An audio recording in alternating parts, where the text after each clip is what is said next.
নমস্কার বন্ধুরা, শেলিশ ফুড স্টাইলে তোমাদের সবাইকে আরও একবার স্বাগত জানাই।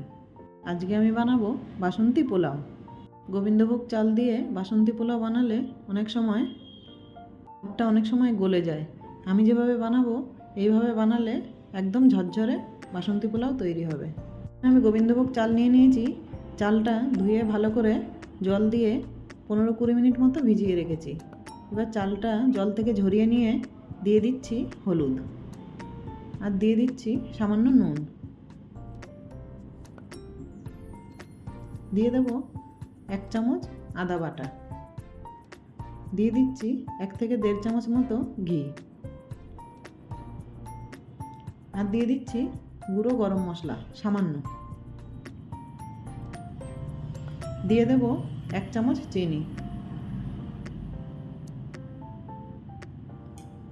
এই সব উপকরণগুলো হাতে করে ভালো করে মেখে নেব।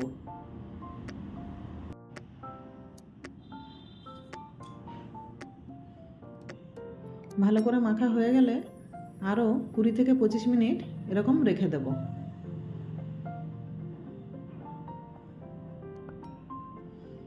এবার একটা কড়াতে 2 চামচ ঘি দিয়ে দিচ্ছি। দিয়ে দিচ্ছি গোটা গরম মশলা, দারচিনি, এলাচ আর লবঙ্গ।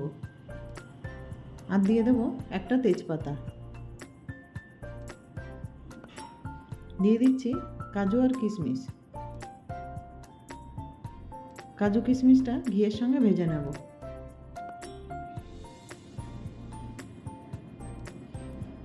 খুব একটা বেশি লাল করব না, সামান্য হালকা ভাজা হয়ে গেলেই দিয়ে দেব গোবিন্দভোগ চালটা। গ্যাসের ফ্লেমটা লো রেখে 3 থেকে 4 মিনিট মতো নাড়াচাড়া করে চালটা ভেজে নেব।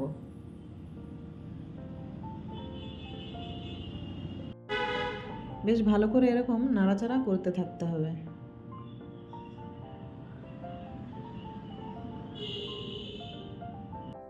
এই সময় দিয়ে দেব যে বাটিটার মাপে আমি গোবিন্দভোগ চাল নিয়েছি, সেই বাটিটার মাপে 2 বাটি জল দিয়ে দেব।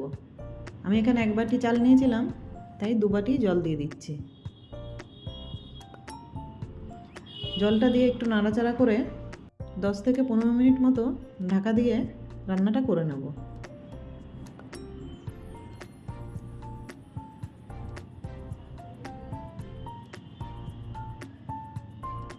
15 মিনিট পর ঢাকা খুলে দেখে নিচ্ছি।